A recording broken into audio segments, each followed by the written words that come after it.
Welcome to this special Media Voices Conversations episode in partnership with Purple, one of Europe's leading AI-powered digital publishing platforms. When Arist von Harpe took over Hamburger Morgenpost only a few years ago, it was a newspaper in need of further digital transition. It had taken some early steps into that world, but there's a world of difference between being a digital-first publisher and a successful digital-first publisher. Obviously, since then, a lot has changed again. We've seen the rise of AI and the rise of AI in newsrooms to automate and elevate the content that is being produced. So in this episode, we're going to talk about how Hamburger Morgenpost went from a daily to a weekly newspaper while also embracing AI and digital technologies to re-engineer their entire business model. We're going to hear from Arist how they use AI to, in his own words, be bigger than they are. And we're also going to hear from an expert from Purple about how you actually go about integrating AI into your workflow and his hopes for the future of AI-powered journalism and the business models that sustain it. So I'm delighted to say that on this episode, we are joined by Arist von Harpe, who is the publisher of Hamburger Morgenpost, or Mopo, and Peter Dyllick-Brenzinger, who is the head of product and engineering at Purple. To begin with, Arist, I wondered if you could give us a quick introduction to your own journey into the media industry, because it's actually only very recently that you joined. Well, actually, I joined pretty late into the media industry, so you can actually call me a newbie because I worked in digital media since 2011 after leaving at Boston Consulting Group, basically social media advertising and all that. And I only, let's say, jumped into real media, as I would call it, news media, when I took over the Mopo in 2020. I mean, astonishing that it's been so recent, and yet at the same time, so much has changed again since 2020. We've seen the advent of AI. We've seen, the third-party cookie again being kicked down the road. So you must have seen, even in that time, so much change within the media industry and had to grapple with it. I mean, that was the year of the pandemic as well. So you must have had to really get to grips with things very quickly. Yeah, we had a pretty rough start, actually. So we took over in March 2020, and I think it was the 8th of March. And I think on the 20th of March, so I think less than 2 weeks later, we had the first lockdown here. And since at that time, our business was mainly relying on, sales of physical newspapers, of printed newspapers, and mainly not subscription-based, but, tabloid at the newsstand.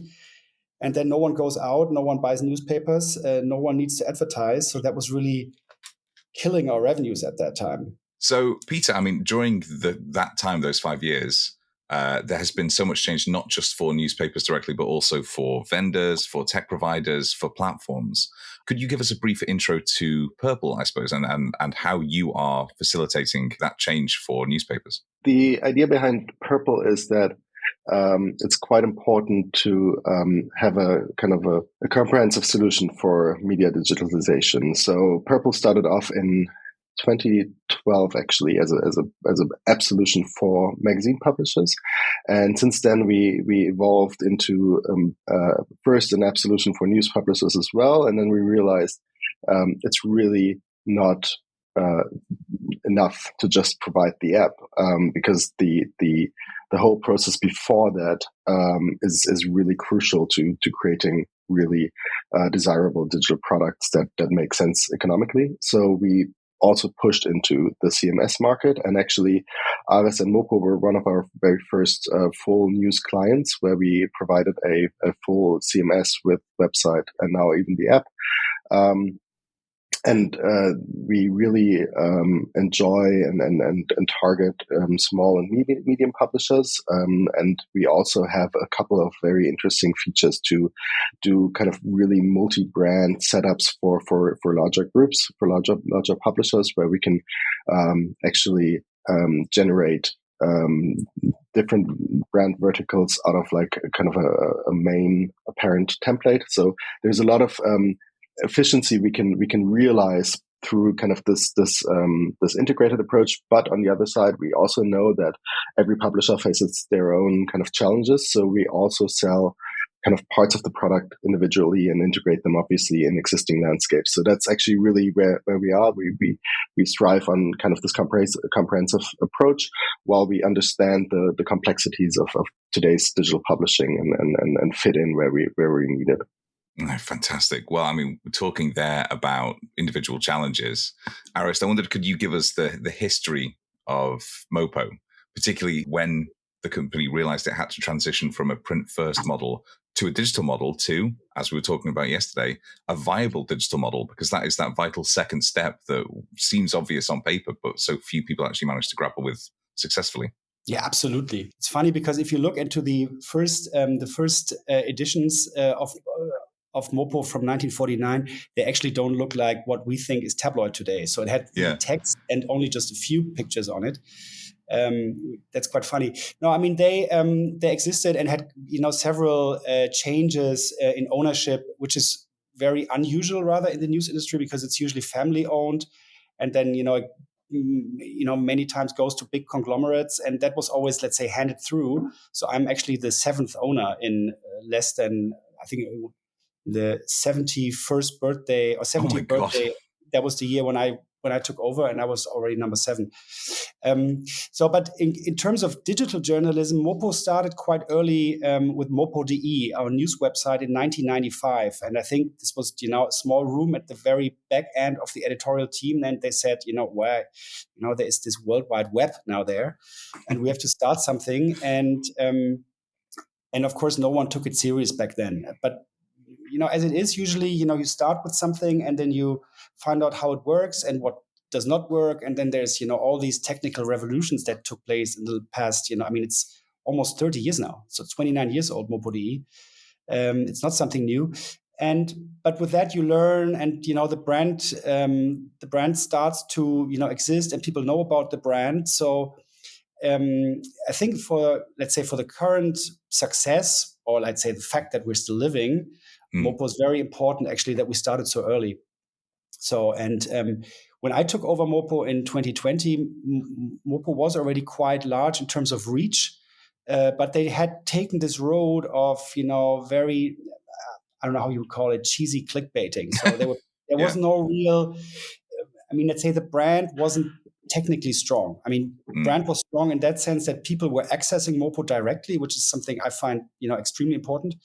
But the quality of the newspaper did not fully, relate to the quality of the online news offering. And that's something that some people in the industry sometimes still think, print journalism, that's the real journalism, and online journalism, that's something, that's not so good. I think it's getting less and less. There was the one dimension, quality wasn't really good. So it was not something you wanted to, show around. And also, they weren't really earning money with it, so there was no paid content on there. So everything was for free, and, advertising was done in not very professional way. And those 2 points were actually the main 2 things that we addressed in the past 4 years. And together with Purple, I think very successfully, because at the same time, our print circulation went down, really south. We're losing we have been losing 20% every year. Of course, we increased the prices, but at the end, if 10% revenue goes away every year, and if that revenue makes 70% of your overall business, then that's you have heavy problems. So digital always had to compensate that. I think there are probably very many people listening who winced all the way through that because they recognize exactly that has happened at their own businesses over the past decade or so. Yeah. That initial, here's the World Wide Web, we have to do something with it, and approaching it as a sort of experiment rather than a product-led development cycle. And to your point there about not having a strong brand and instead relying on what got traffic, I think that itself is so widely applicable. We've seen that across endless titles. Yeah, I think, circulations of newspapers, of printed newspapers, have been dropping, at least in our company since the late 60s, actually. I think in the late 60s, we were selling 450,000 copies per day. But funnily, that's the number of unique users we have on our platform now every day. So, it's, at the same time, we're still serving the city with news. But I think, this decline in print, I don't really know when it really fundamentally started, or when people started to realize that that there is an endpoint at some point. When I took over Mopo, I'm not a rich guy, who's a big investor or something. I've been doing certain things, and just the fact that I was able to take over Mopo tells something about, the price that I had to pay for it, I mean, because, if you're not rich and you take something over, that it cannot be so expensive, and that already shows, let's say, the overall perspective from the market towards the news industry. So, I mean, news industry is not considered anymore, really high margin business, used to be. I mean, if I look at the, the big national publishers in Germany, that started after the war, Axel Springer with Bild, Rudolf Augstein with Spiegel, Bucerius with Zeit, Gruner with, with all these brands, Stern, for example. I mean, these guys are now, or let's say their families, their children, grandchildren, they are still, they're, one of the richest people in Germany. But that is over, so, and now it's an industry that is very, full of people who really want to do it because they, first of all, like the job and, like doing that stuff. And at the same time, also feeling, well, journalism is as needed, probably, it's as much needed as, or let's say it's more needed than ever before, let's put it that way. Absolutely, 100%. We see that the effects of a lack of good journalism, the people being left to kind of the predations of disinformation peddlers and everything like that. So it's vital that newspapers transition to, a digital economy, which is constantly shifting. So Peter, from your perspective, what are some of the trends that you see that newspapers need to be keeping abreast of, whether that be a change in audience consumption habits, the rise of these AI models, a transition in how people tend to pay for journalism? What are some of the biggest trends that you're seeing? Yeah, I think that if you look at the way kind of the big platforms are going, I think that kind of having a direct audience like Mopo does is kind of the key to success in any way. Like, it really kind of doesn't even matter how you monetize in the end. If you go more for a kind of an ads business or a subscription business, the key is always having this audience there. So I think that's one of the kind of key insights that leads our path in product development, because we really believe in full ownership of the places where this journalism is consumed. And especially if you look at Facebook, kind of completely kicking news off the platform. If you look at what's happening with Perplexity and all these kind of chatbot powered offerings, where it's really kind of hard to see a business model going forward. It's obviously still kind of out there. We don't really know what's going to happen. We see kind of promising licensing deals around that. Maybe it's just a different kind of way of syndicating content, and in the end, maybe there are license revenue to be made. But at the end, I think it's all kind of worthless if you can't pay your newsroom proper wages and have a successful business, because I think the only really truly independent journalism is economically successful journalism. I think there's a lot to that. I think obviously there are interesting nonprofit cases, but overall I think there's no real true independence if you don't earn the money that you spend. So that's again, I think that's the key that we're seeing. And so what we are trying to do is we're trying to build products that kind of bind the audience, make it really desirable to be part of that brand. So one of the things we're currently investing in is digital editions. We see, at least in Germany, a really high demand for e-paper products. So kind of a digital really copy of the printed newspaper, and we're really pushing and trying to work with our clients to move this more into like a proper digital format, but that's still finishable. So where the journalistic curation that is the key and core to the newspaper product is something that you can actually also find digital, because we see that kind of for different age groups, kind of the younger people, they really enjoy the kind of the feed style, the homepage that kind of doesn't end. But especially if people become a little older and are kind of still used to the newspaper product, I think that's a really valuable product. And I think that even for younger people, the kind of the finishable bundle in this kind of maelstrom of never-ending feeds and addictive products is actually quite something that has an allure. Yeah, I really like the way you describe that. It's like having sort of, home port from which you can come and actually get relevant information before you actually sort of sail out into this like huge, like the waves of information that are out there are just too great. I wondered then, you were talking about the primacy of brand and how you advocate for a very strong news brand there.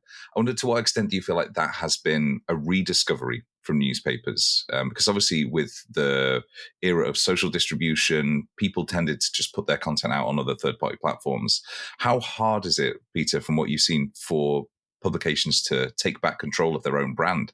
I think it's really, really hard, and I think it's also a shift in mindset that's kind of needed there, because it's more of a kind of a marketing view on platforms, if you will. So getting people kind of to the very top of the funnel using these platforms and kind of using whatever option there is, really. So maybe that's TikTok. Maybe there's a way to promote your content in some new AI tool or something. But to really get the brand in front of people, get people to your site somehow, and even the platforms that don't really allow backlinking, we see that there is quite some value to put some of your content there in the platform specific style to just get brand recognition. Although that's a really tight rope to walk, obviously, because it's really tough to kind of navigate what you want to be on that platform.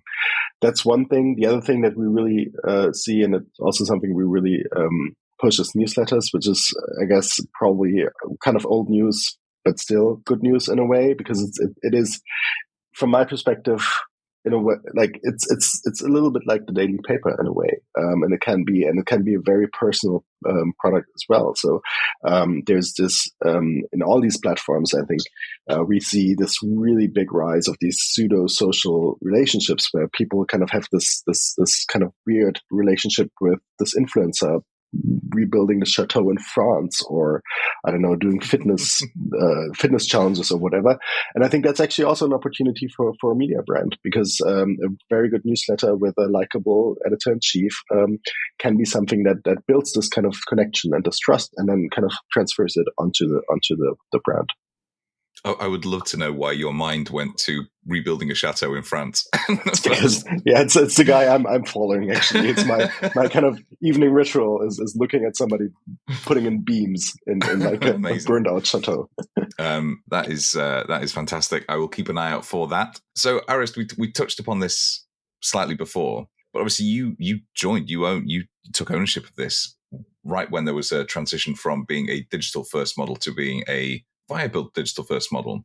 I wondered, what were some of those first steps that you had to take, those first hard recognitions that you had to make to something that actually demonstrates the power of the brand again, and really re-emphasizes the nature of the news organization to the readers?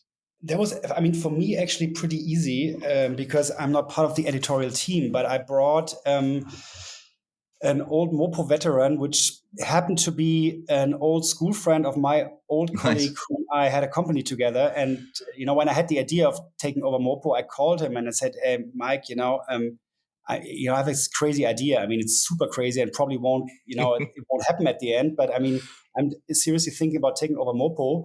And I asked him, what would need to be done to make this business profitable again, to make this good again. And he told me a few points for, I think, 5 minutes. And, then it, took months actually to get that deal. It was really, I mean, it's a story for itself. And then when I took over, and Mike came with me, so he joined. And basically from that day on, the quality changed, because at the end it's leadership, it's, I mean, what the guy or the girl on top, what their personality is, what they find, what they consider as important, as not important, and things that you do and things that you don't do. I mean, at the end, it's about, it's about character. It's about being smart, being, clear, precise, not falling for the easy answer and all these things. I mean, I'm not a journalist at all. I mean, so I'm just always looking at it at this art of creating, a big product of, news, opinions. And that is not just, one opinion, but several opinions, but still to have an overall character in there. So that's a question at the end that I cannot really answer. So, I mean, I'm the guy for the numbers and for the overall story, but, Well, in talking about numbers, what did that transition do to your revenue strategy? Because obviously everybody's seeking new revenue sources now. You mentioned, early on being advertising based, and then obviously that's coming from a very different print base. What new revenue sources are you seeing now as being particularly tangible? Well, when I took over, it wasn't a shift, at one point. I mean, we changed the quality and changed, the overall. I mean, let's say we went back to the old qualities of Mopo. Let's put it that way, both in print and both in digital. For me, the main thing I had to do at that time, so I took over a business which was, losing money on an operational level. So I was, catching a falling knife, and then let's say gravity increased by COVID. Yeah. So it was really about cutting costs, and this wasn't actually about throwing out people. It was really, I mean, this company was part of a structure of an overall, conglomerate structure with cost positions in there. I mean, at the end, they were spending lots of money on things that were completely useless, but on the really important things, they were not spending money. So, I mean, let's say reallocating budgets, etc., was key. So, and actually, I think after 6 months or so, we had, reduced the fixed cost. If you take out personnel, that's one thing, but we reduced fixed cost by more than 50%. I mean, there's this old consultant saying of, 10% is always possible. But in that time, 50%, this was amazing. I mean, there were so many low hanging fruits there. I mean, tell tons of stories about, leasing vehicles for the team here that were, 3 Series BMW for €800 a month, where you could get an M3. I mean, I'm into cars, so it's like, and this was done by a dedicated purchasing department. I'm like, yeah. What did go wrong there? I mean, does the wife of the purchasing head, does he now have a convertible for free, and all these things? I mean, crazy stuff. So that was really my main focus, to just get the ship, because at the end, strategy and all these things are super important, but at the end, you always need, you need water to swim in. If there's no money on the bank account, then you cannot pay your salaries, and then you got a serious problem. And there was not only one time where this was, it was shaky. But in terms of the future plans, what was it about working with a platform like Purple really helped you go, well, actually, this is now providing us with a tangible path towards not just sustainability, but ideally, growth, and actually making sure that we do have that. Really, we are future-proofed almost. Yeah, basically, I mean, we had basically 3 steps in that. So first step was that we became independent of the old CMS structure that was, where Mopo was running on, still through their old owners. And that wasn't, I think it's now 3 years, Peter, that we're now working together with. I think it was beginning of June that we went live.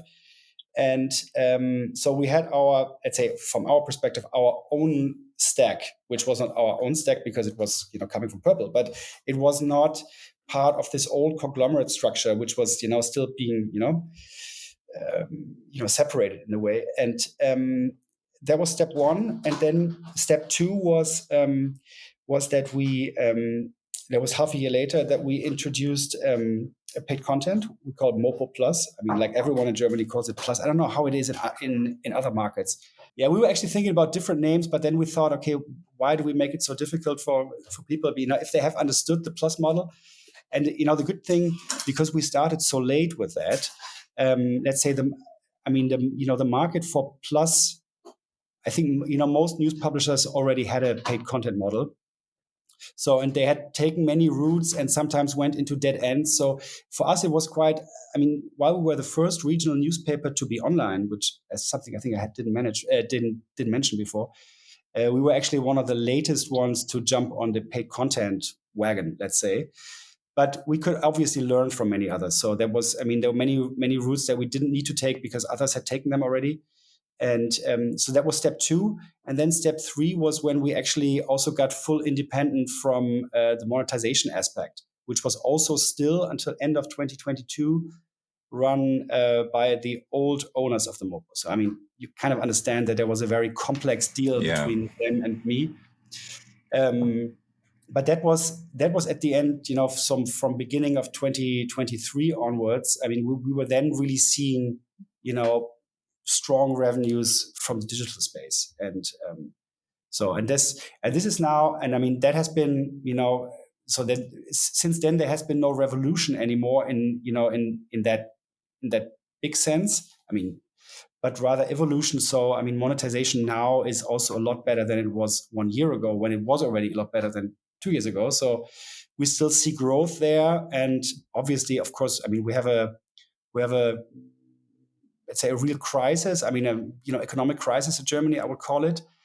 I don't know whether you can already technically call it a recession, but, Europe is going okay, but Germany is doing really not so good.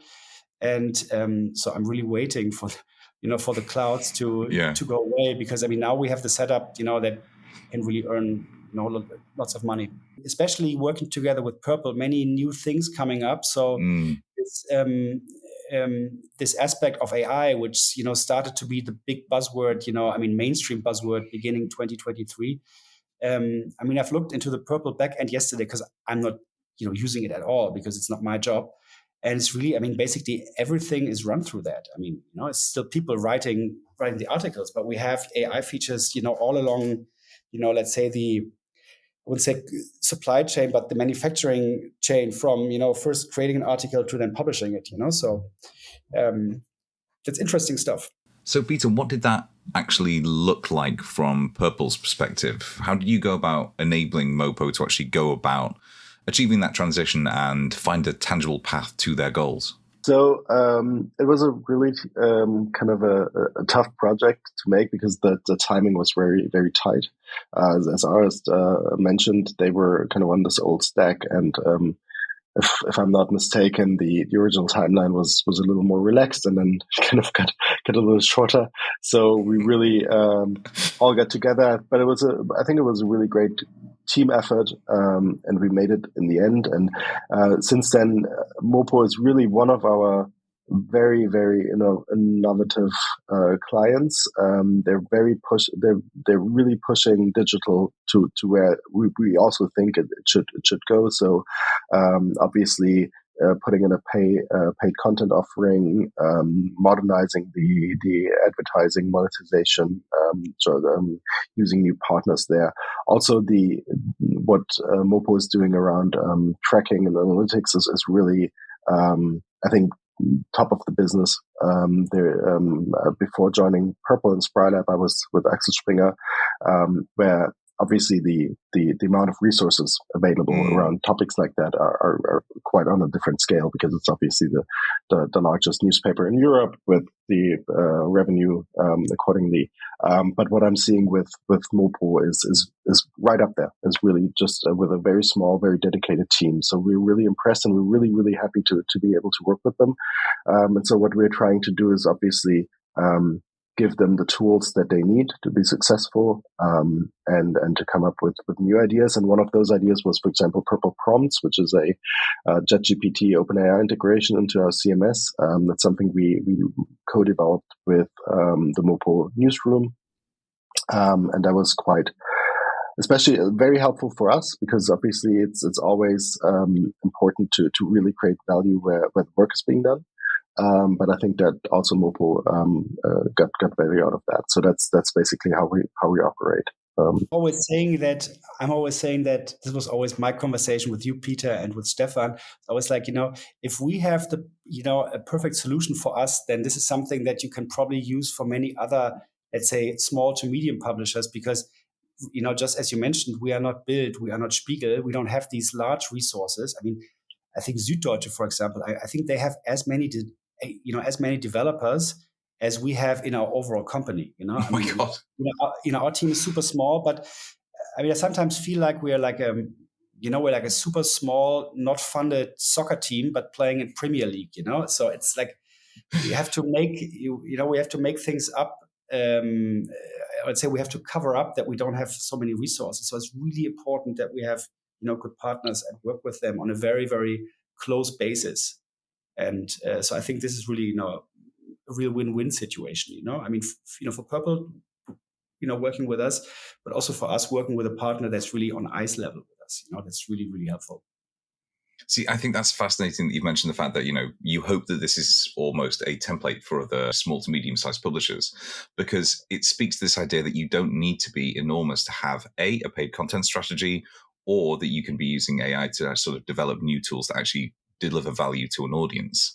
So I wondered then how, you touched upon it before, Peter, how is Mopo actually using that AI solution to actually deliver value to audience, but also, I suppose, deliver value back to the company? Because to Arist's point, Right. the proof of a good media business is that it pays its own way. Yeah. So the original idea we had was to rewrite press releases, because Mopo is obviously a local newspaper, so there's tons of press releases coming out of the municipal administration, police, fire, all kind of the classic emergency stuff. So that was kind of the origin of the idea, and we basically used kind of modern product development techniques, building small prototypes, iterating with the newsroom. And we ended up with a solution that I'm pretty proud of, to be honest, because we realized that the prompts, which are these instructions for the models, they're basically obviously everybody's prompting now, but that these prompts in themselves are actually a subject of editorial management. So that it's not enough to just give an editor kind of prompt text field or something, because then in the end, what you end up with is this weird chaos of these Google Docs where everybody has their prompt saved and then copy and pastes, and then somehow that all gets really cumbersome, and then everybody decides, oh, well, I can write this SEO title much faster than copy and pasting from ChatGPT and all that. And the quality just goes with it, really. I mean, so one of the key insights we had working with Arist's colleagues was that it's really paramount to work on these prompts and to improve them over time and to learn from them, and also to learn from the models, because the models always change. So then you change the prompt again, but that's something that everybody needs to kind of profit from in the newsroom. It's not something you can do in a decentralized way, because then you just end up with people being very frustrated with these tools, or articles with really subpar results getting published, or any kind of problems. So we learned that this kind of prompt management is a really, really key thing. And then the other thing that we built that is also, I think, really, really crucial is we made it possible to kind of set up specific buttons with specific prompts to fill specific fields, which is kind of very complicated way of saying, you just have a title button, you have an SEO title button, you have a meta description button, but you can actually change the underlying prompt. Again, realizing that prompting is itself kind of a task that a newsroom needs to do in a planned, strategic, managed way. So that's some of the core insights that we gained and that we then built into the product. So and like I said in the beginning, Mopo rewrote press releases. They're still doing that as a kind of first draft for their own article, but now they're also using our tool to create these titles and other kind of non-creative tasks around articles. We're relatively cautious around hallucinations. Obviously, still a really big problem. We're really looking closely at the research around that. Obviously, everybody's interested in having large language models that actually tell the truth. Currently, the large language models don't know what truth is. They only know probability. So there's an inherent problem in the technology, which we're very aware of. And that's actually something that's quite challenging in a journalistic setting, because obviously you want truth and not some very likely way of describing the world. So that's one of the things that can kind of guides us. The next step that we're currently planning is what we call the one-click article. So we want to kind of get away from all these separate buttons, if you will, and come down to one button. So at the end, ideally, we would want to have an article where you would have a kind of a rough draft, and then you click the article and it kind of does all the tedious, non-creative stuff that nobody really likes to do, just all at once, very quickly, because that's the other challenge that we see, that we also see with our colleagues, is that the way the UX works, the speed of the tool itself is crucial, because editors are very, very fast at what they do. They're extremely high-skilled professionals that really know what they do. So writing an SEO title is something they can do in, I don't know, less than 10 seconds maybe at times. So you really need to match that with the UX and with the speed of your tool. So that's a challenge, but like I said, we're really pushing towards that. And then really still keeping the accuracy in mind, because that's the crucial quality that needs to be achieved. Yeah, absolutely. Amid all the horror stories about, ChatGPT telling people to eat 1 stone a day because it was trained on an Onion headline. So I suppose then the question is, that all sounds like it's excellent for resource or resource strapped or news outlets that don't necessarily have a huge amount of money to just a huge experimental budget to throw at the wall. So Arist, how are you finding actually using AI at Mopo to create efficiencies, but also, it's an outlay to begin with in actually sort of investing in an AI tool. So how are you balancing that? Well, I mean, there is these, I mean, when this came out, I mean, everyone who first, started ChatGPT was, just astonished by saying, okay, this is really powerful. I mean, this is sometimes creating, utter bullshit, but there's power in there and no one really knows what's going to happen from that. It's basically just like the internet has first started. Yeah. But at the same time, I mean, of course, you have this fear of, hey, are journalists now, getting obsolete or something? But at the end, I mean, basically along the lines that Peter said, I mean, for us, I see it positive. So I see, because the world is now flooded with shit, really, through all channels. And the thing is, when we have a brand that we stand, I mean, we don't stand for, making Coca-Cola or something. We stand for making reliable news for people living in Hamburg, with all the things that are happening here, good stories, bad stories, positive, negative things, all that, just the overall picture. And it's super crucial that image is not damaged. So you have these tools, and you want to find the balance of, getting efficiency gains wherever you can, but at the same time, never compromise on quality, towards the reader. And, our let's say, deputy chief editor, Mattes, he's our AI champion here in the team. It's not that we made him to that, but he's just the guy he's just super fascinated by this and really, drives all these things also. So he's the champion here within the team. And he always just said, I mean, since we have now, since ChatGPT is there, there's no more excuse for having, spelling mistakes in there, or comma mistakes, or all these things, So all these tedious tasks can now be done in a much more efficient way. And I mean, and we're doing this now, but I mean, we're already seeing, I mean, Peter's team and our team, we're seeing many more opportunities to, get more efficient, or even being able to be more effective. I mean, doing more things. So, I mean, we have a number of resources that just take overall news from news services, just as, such as DPA, which is a German, Reuters, all these kind of things. And I mean, we don't have to publish them on our home screen directly, when you access it. But, there's considerable value in, just publishing these, but having them changed, I mean, having, agency news and just making them, by one click into Mopo language, checking them quickly, whether it's really feasible, whether it's really correct, and then just publishing them. So we can really do, apart from our, let's say, real journalism, where people from our team go out, find out a story that's exclusive and all that, but also to have additional reach, that goes beyond what's, on our home screen and all that. Yeah. So, I mean, there's many opportunities there, and it's just, I think, important that and I think that is at the end of, philosophy question, or let's say question of leadership, how you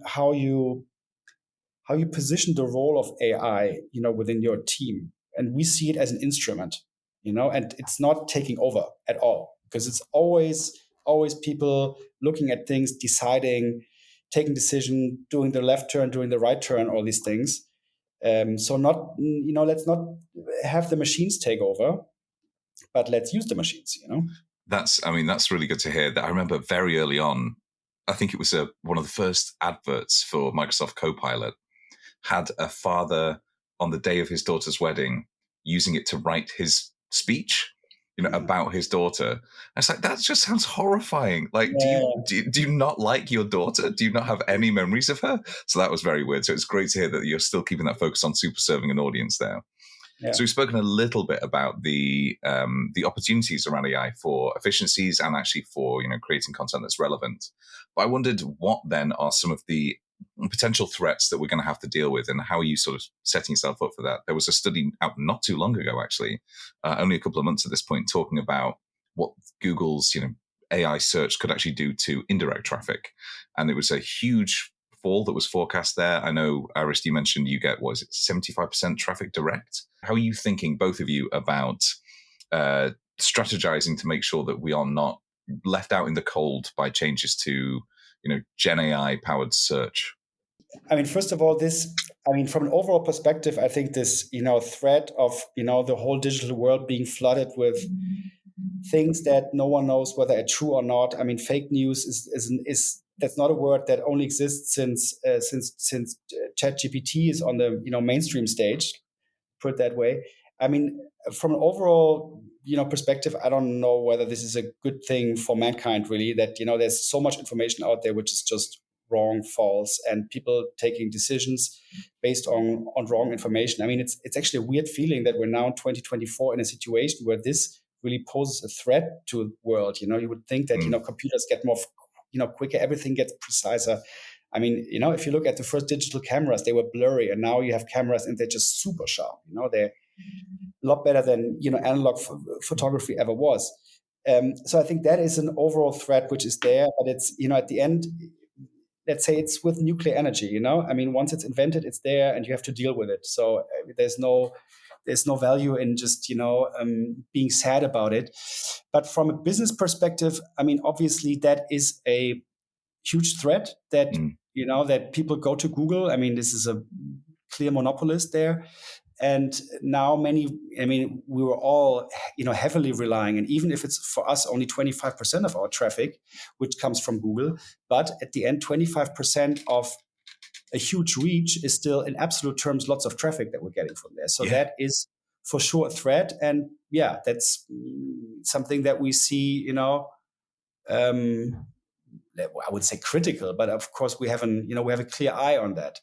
And I'm not into, what Google strategies are. So I'm never taking, let's say, their perspective on the world, because I just don't have the time for that, to be honest.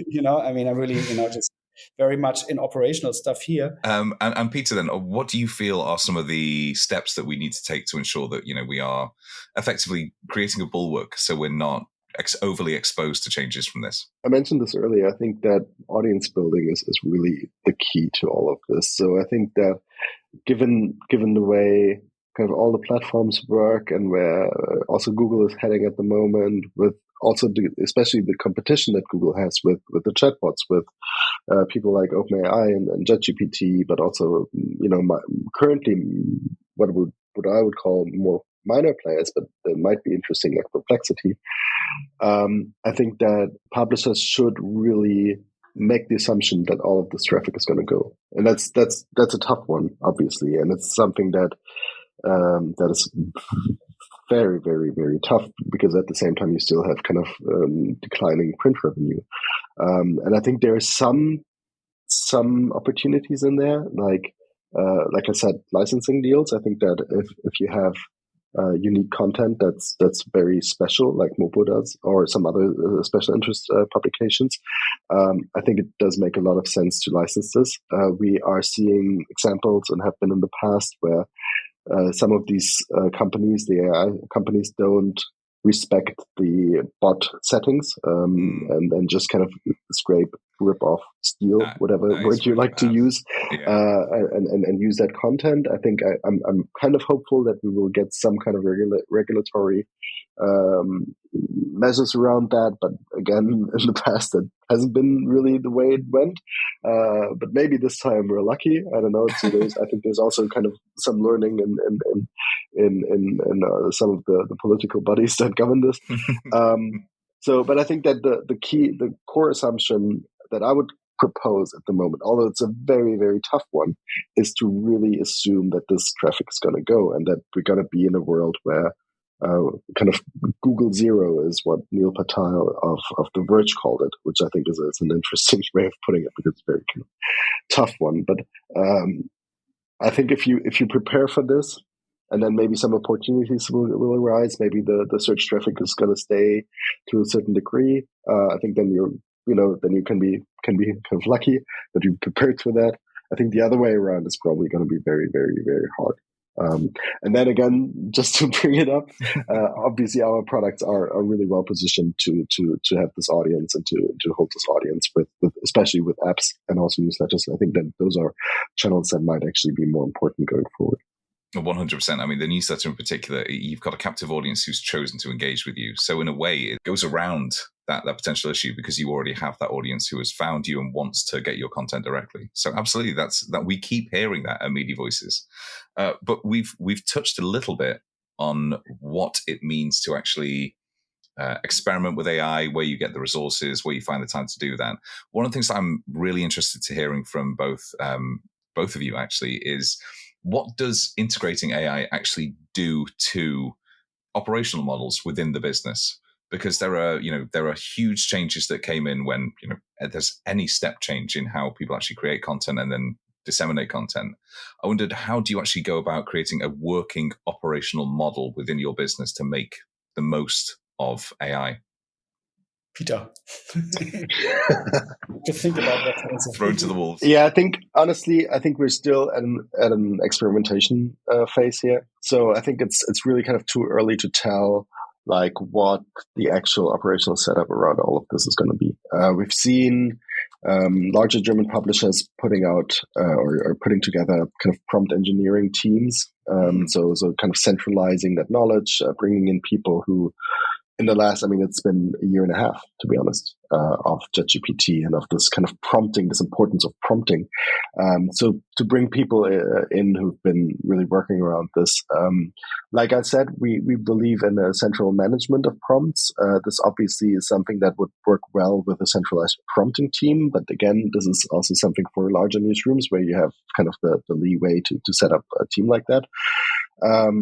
But I think that honestly, the biggest value I could see is really in kind of having it everywhere in a way, and having people at least passing familiarity with that. And I think it's very important to understand the limitations, and that's something I think that the whole organization really needs to understand. It doesn't make sense to have two people who understand that these models don't know what truth is. It's a very central, very simple concept to understand. And that they're still extremely useful for tasks where truth plays a role. But so I think that's and like I said, so I guess it's still experimentation. I think it's probably I'm expecting a more decentralized approach to emerge, but it's interesting to see what's going to happen. For us, at least, it's because we are so limited with resources. So, we cannot build up a dedicated team for that. So it's, it's people who just emerge as being, super motivated, super interested in, let's say, driving innovation there together with Purple. That's really the thing.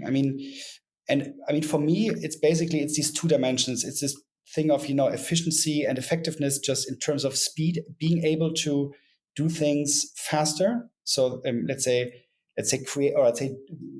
creating products that, in the past you would have to have more people to do that, so to become bigger than you are. Well, it's been fascinating to hear, frankly, the kind of how Mopo has been navigating that transition to a digital first model, the vast changes that are going to be coming in with AI, and doing so without all the resources of a vast media conglomerate in partnership with Purple. There's so much there we could have dug into. We could have done an hour on every single topic that we covered, I think. But for now, thank you so much, Arist. Thank you so much, Peter, for coming on and having this conversation. It's been an absolute pleasure to hear from you. I hope that our listeners who are also engaged in this transition to an AI-first world, I suppose, will have taken something very tangible away from that. So thank you very much. Thank you to Purple as well for producing this in partnership with Media Voices. But for now, thank you to the listeners, and we'll see you very soon. Thanks for having us. Thank you.